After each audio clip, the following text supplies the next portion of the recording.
Sage Wanderer here, and welcome to Prepping 101. Okay, so some people have asked me, hey Sage, if you could only pick 5 things to survive with in the zombie apocalypse, what would your 5 things be? Now, we're going to rule out firearms because number 1 for me is have a gun. But we're just going to take that one off the table, and we're going to look at just the basic human needs to survive against the elements and or wildlife. Okay, so we're not talking about two-person protection, protection against a two-legged animal, in other words. So, what's the number, and these are in prioritized form. So, what's the number 1 thing that you don't leave home without? You might have noticed I already have it in my hand. It's a knife. Now, this knife is not been taken very good care of. I use it for everything. It's dirty, filthy. I was going to clean it up and oil it, and I'm like, nah, this shows them I use my stuff. So, this particular knife is a folding combat knife. Now, if I had to just pick one, that's gunk on the blade, not any damage. There's no damage to the blade. If I had to just pick one knife, it's the knife you have on you. That's the best knife, the knife you have. So, with a folding knife, it's going to be on you all the time. And I chose this knife 25 some odd years ago. This is the advanced folding combat knife, the original one from Benchmade of Oregon. So I've been using Benchmade of Oregon knives, and I think they're probably the very best of factory manufactured knives. So I don't know that you can do much better till you get into some serious independent knife makers who will outmake Benchmade. But Benchmade is very high quality stuff made from very good quality steel. Don't mess around. Spend good money on your knives. Broken knife is worthless to you, and steel quality is everything, and you get what you pay for. So buy a better quality of steel like what you find in a good Benchmade knife. This is my constant companion for the past 25 years. It's always on my person. So it's my everyday carry. Now, is it the end-all be-all of knives? And if I had to pick just one knife, because I know I'm going to the zombie apocalypse, let's assume I know the zombie apocalypse is coming and I can only take 5 items with me. This would not be my choice of knives for that scenario.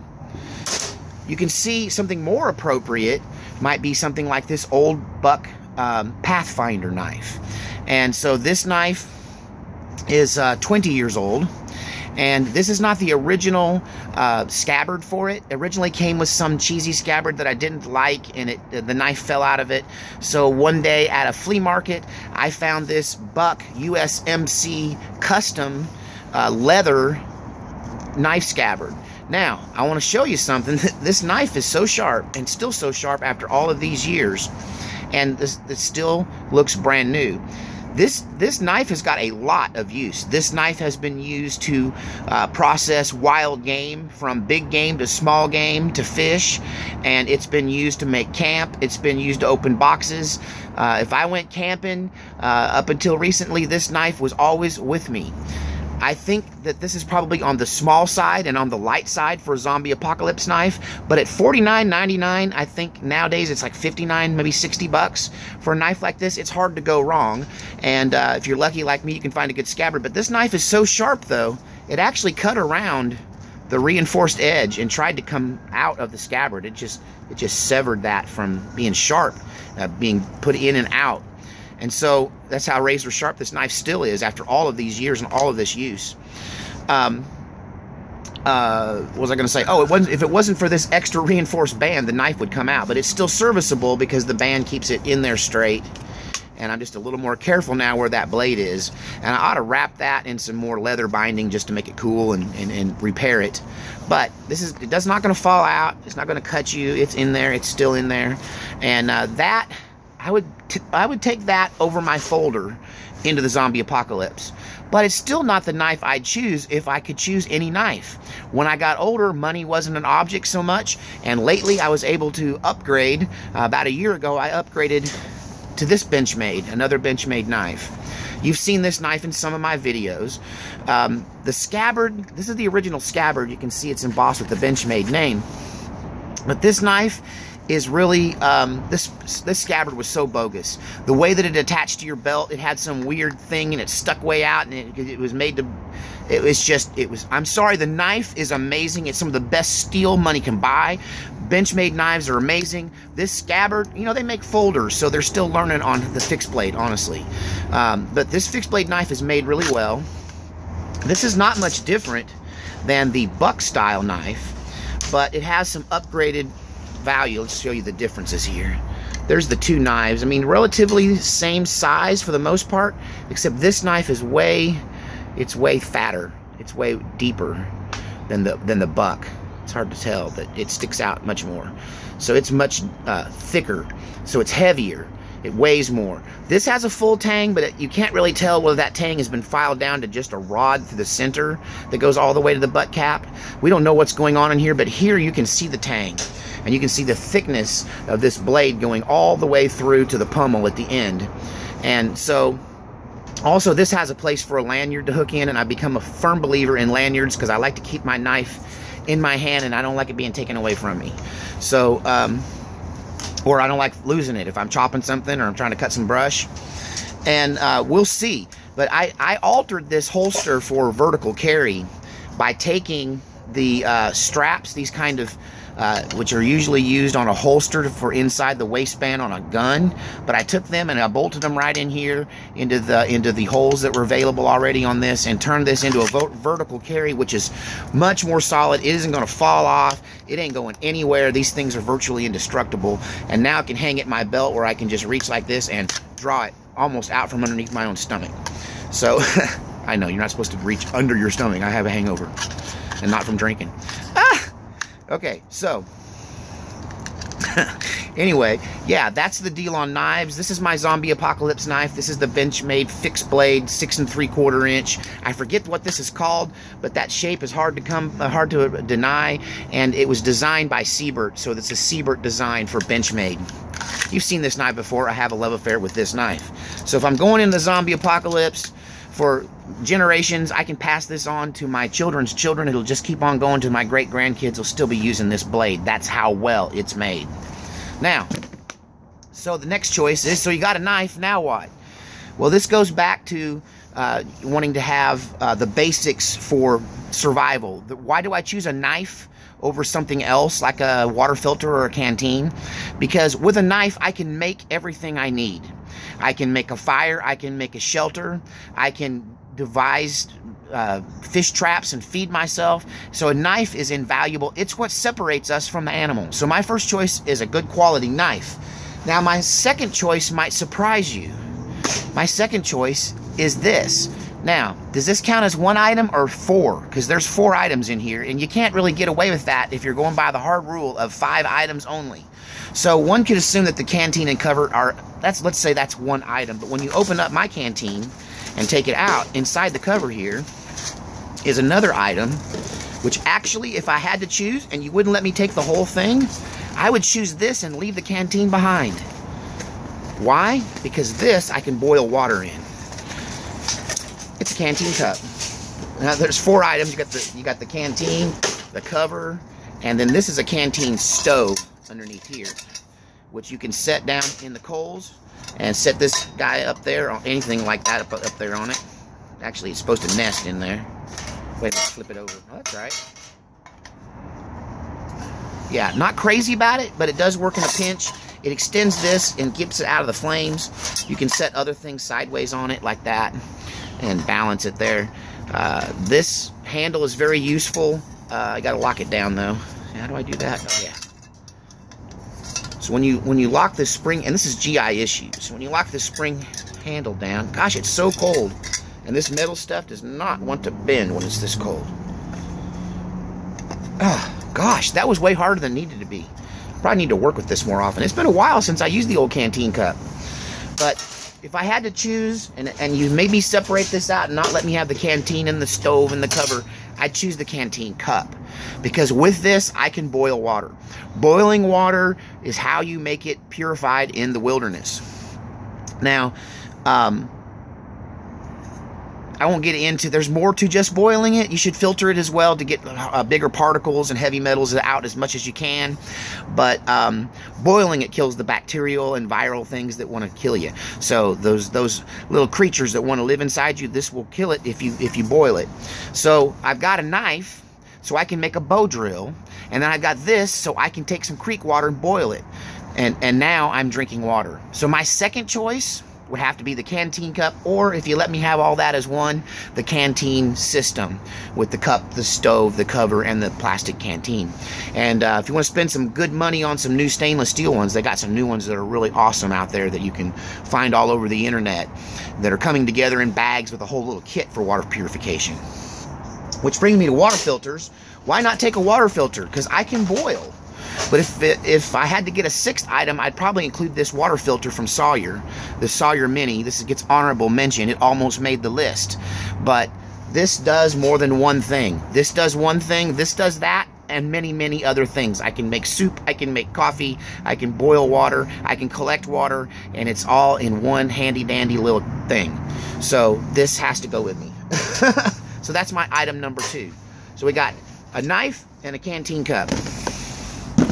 My next thing is fire, because I can make a bow drill, but if anybody's watched Survivor, they know that's a giant pain in the neck to make the bow drill and to use it, and it wastes energy. And I'd rather have a fire now. If my hands are numb, I don't have time to make the deal. I want fire now. So if I only have 5 items, I want them to be fire-making items. And so, fire-making items. I could choose this Bic lighter. It's quick. Oh, this one's not, yeah. It's quick, it works every time, it's relatively wind resistant if you know what you're doing with it. They run out of fluid. Eventually it's going to run out of fluid. If it gets wet, it'll dry out and work, but you got to let it dry out. You don't have a fire right now if it's wet. You definitely want to avoid crummy, cheapo lighters, like a Scripto is a crummy, cheapo lighter. I brought this other one. Where'd I do with it? This is a... what is it? It's a clipper. And one thing I like about clipper lighters is that the striker, the thing that you turn to make the spark, comes out, right? And this is refillable. This little tab unscrews, and you can fill that with standard Zippo flints. So this is a reusable, non-disposable butane lighter. And also, it's refillable. So you can refill this with a bottle of butane, and you can use this indefinitely, really, until the plastic breaks down. So this isn't as disposable as a lot of other lighters. So I kind of like the Clipper or the Bic, but definitely not this one. But that's not one of the 5 items I would choose, because it doesn't last very long. It's unreliable. I would choose a striker, like this Strike Force ferro rod. And you've seen this in my fire making hacks video. In the tail cap here, I've got Vaseline coated cotton balls stored. And then there's the striker that throws sparks in a ridiculous... Wait, why is it not throwing sparks? Throw sparks! Throw sparks for the camera. Did it get wet? There it goes. I just wasn't doing it right. There we go. We got fire. We got fire. We got fire. Wait, this is cool. There we go. But I don't know that I would like this one, because you can see, I mean, it works pretty good. The striker's alright. But I will say this, it doesn't throw a great number of sparks. And on top of that, it's kind of small, you know. These don't last forever. You can see this one's already starting to get worn along this edge where I've been using it. And so over time, this also will wear out. Remember, this is the zombie apocalypse. What you have is the 5 items you're going to be stuck with for the rest of your life. You're going to want to do something that's got a plastic handle. Kind of leads me to this zombie apocalypse tool. It doesn't have a tinder pocket or tinder pouch, but kind of doubles as a weapon. It's a little on the heavy side, but you have this really big industrial striker. And this is a much bigger ferro rod. And this one's going to really give you some sparks here. You can see this one throws a lot more sparks. Because it's bigger, it's longer, you can get a better stroke on it, and it has a better striker. So you might want to get a larger ferro rod and one that will last longer for the zombie apocalypse. So I have to choose ferro rod and striker in the industrial heavy aluminum case with the doubles as a weapon. I have to add that. That's my 3rd item. But Sage, what about cordage? Well, with a knife, I can make cordage. But if I've got my fire and my boiling device and my knife, I know I've got shelter and water and potentially food, but having some food also means I could use some cordage to make some snares. And also, if I'm making shelter, having some cordage and not having to make cordage is good. So my 4th item out of the top 5 is Cordage. Now, this cordage is paracord. It's standard military 550 paracord. People call it paracord, but it's 550. What's cool about this is that you can, if you don't burn the tip, these get frayed out. You know, if you was to cut this, and you could fray it out, and it's made up of several inner cores of different sizes, and that's all standard paracord. Now you can get fancy new paracord, which has a fire starter inside. It works as fuel for your sparker, for your igniter, and then also it has a fishing line embedded in it and some sewing thread embedded inside of it. So you might choose some of the fancy stuff, but I haven't really looked into that and tested it good. So I'm sticking with good old paracord. So a nice length of that would be my number 4 thing to go with me in the zombie apocalypse. We're down to the last one. It gets a little harder when you get down to the last one and you got to choose. So here's the 2 things that I could choose from. And one of them is some kind of flashlight so I can see at night. That's going to help me for the first few nights or the first few weeks until the batteries go dead, right? So there's that, temporary, you know, but then there's wayfinding, and that means a compass. So compass or flashlight?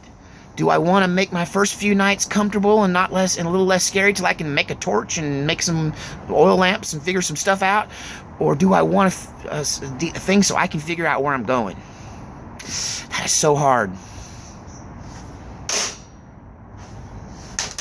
Let's talk about the flashlights. If I was going to choose a flashlight, it wouldn't be a big heavy guy like this that takes standard batteries.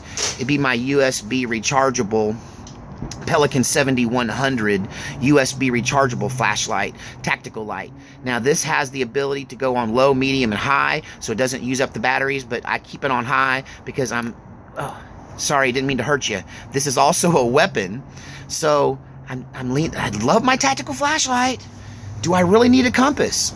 I can look at the sun and get a direction. I'll tell you a secret. All the trees in the Pacific Northwest point to Texas, and all the trees in Texas point to the Pacific Northwest. They point. They're all bent because the prevailing winds come out of the northwest to the southeast in Oregon, and the same is in reverse off the Gulf. It heads northwest off the Gulf and comes across Texas that way. So the prevailing winds make all the trees kind of point in one direction. So in Oregon, they point down towards Texas, and in Texas, they point up towards Oregon. In between, you'll have to figure it out yourself. Moss, it's not a very good indicator. Wayfaring or flashlight? This is so much lighter. This is a little heavier. This one's immense. What do I choose? What do you think? Tell me in the comments section. I'm torn. This I carry on my everyday carry. So maybe I just give myself this, and this is having something already on me doesn't really count, right? That doesn't really count because I have those 2 things every day, right? Can we cheat? Can I have both my tactical flashlight and my Sylvan compass? Don't mess around with the compass. If you're going to buy a compass, buy a good one. Buy a Sylvan. Buy one that looks kind of like this. And a Silva. It's a Silva. So, yeah, these are made in Sweden, and they're very high quality. They last forever. They're virtually unbreakable. One thing you need to know is that right now, this compass is working perfectly. That direction is north, and that direction is south. But what happens if some metal gets close? See if you can see here. What happens? Let's get some steel in here. What happens if it gets exposed to some steel? Can you see what's happening here? Oh, now that way is north and that way is south.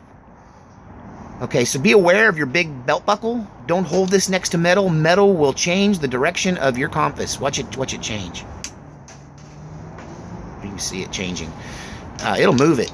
So a lot of people have gone in circles because they were holding it down next to their belt buckle or their zipper. So if you're going to use a compass, hold it out from your body.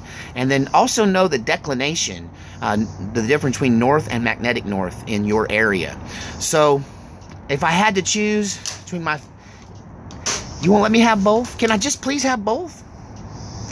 I guess I got to choose long-term over short-term with no rechargeable source, no way to get my USB recharged.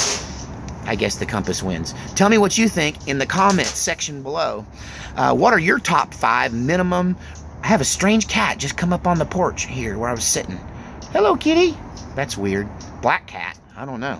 All right, you tell me what you think about my top 5 in the comment section below.